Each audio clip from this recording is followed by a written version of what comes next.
সম্মানিত মুক্তিযোদ্ধারাও আছেন, সেখানে সব মুক্তিযোদ্ধা না, আমাদের বীর মুক্তিযোদ্ধারাও আছেন, আবার কিছু কিছু অমুক্তিযোদ্ধারাও থাকতে পারেন বলে আমাদের কাছে অভিযোগ আছে।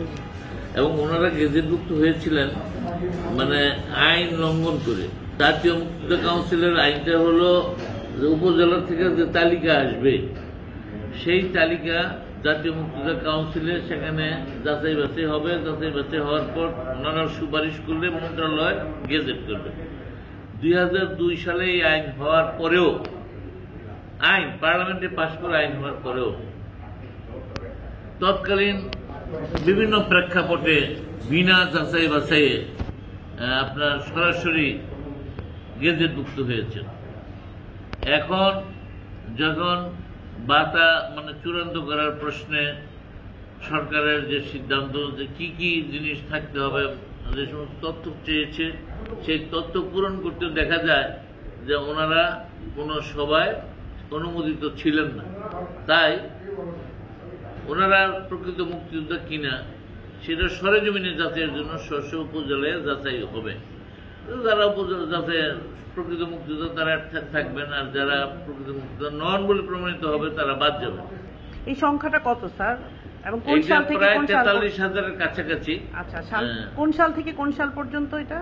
এইটা 2002 সাল থেকে যতদিন পর্যন্ত মানে আপনার নিয়ম বহির্ভূত ভাবে যেগুলো হয়েছে, আমাদের সাধারণ আমরা হিসাব করি নাই, আমরা হিসাব করেছি আমাদের রেকর্ড অনুসারে যেগুলো জামুগার মানে অনুমোদন ব্যতীত হয়েছে। স্যার, অনুমোদন কোন সাল পর্যন্ত হয়নি এমনিতে? এইটা আমি সঠিক না, সাল আমি ঠিক নির্ধারিত বলতে পারবো না।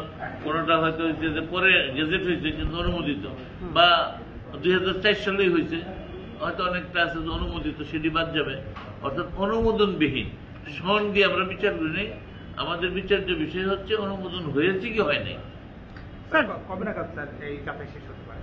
এটা ডিসেম্বর মাসে আমরা শেষ করবো। 31শে ডিসেম্বর। হ্যাঁ, 31শে ডিসেম্বর। স্যার, যারা এই ধরনের সনদ দিয়েছেন, কর্মকর্তা বা ওই পর্যায়ের লোকজন ছিলেন, তাদের বিষয়ে তো কখনোই কিছু বলেন না, তাদের ব্যাপারে কি ব্যবস্থা নেবেন? এখন আগে প্রমাণিত হোক যে ভুল এই দিতে মানে আপনার গেজেট হয়েছে, তারপরে সে তাদের বিরুদ্ধে। আগেও তো আপনারা অনেক পেয়েছেন যেগুলা বাতিল করেছেন, কিন্তু সেইগুলো যে কর্মকর্তারা দিয়েছে তাদের তো কোনো ব্যবস্থা নেওয়া হয়নি।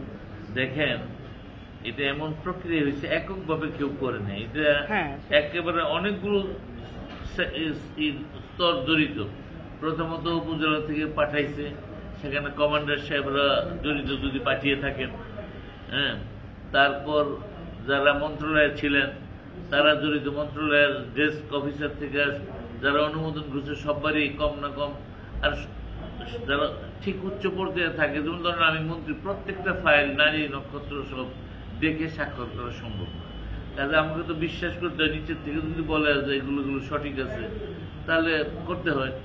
এবং আপনি নিজেই সাক্ষী যে নানানভাবে ফাঁকি দিয়ে যে তথ্য ধরেন রিপোর্টও চেঞ্জ করে অনেক সময় উপস্থাপন করা হয়। কাজে এইগুলো তো এক কথায় উমুকের অপরাধী এটা বলা খুবই কঠিন ব্যাপার। এটা অনেকগুলো স্তর হয়ে আসে, সবারই দায় দায়িত্ব থাকে। তবে দেখ, আমরা সাধ্যমতো চেষ্টা করে যাচ্ছি, অ্যাটলিস্ট মন্দের ভালো, অ্যাটলিস্ট বাতিল তো করতে পারতেছি।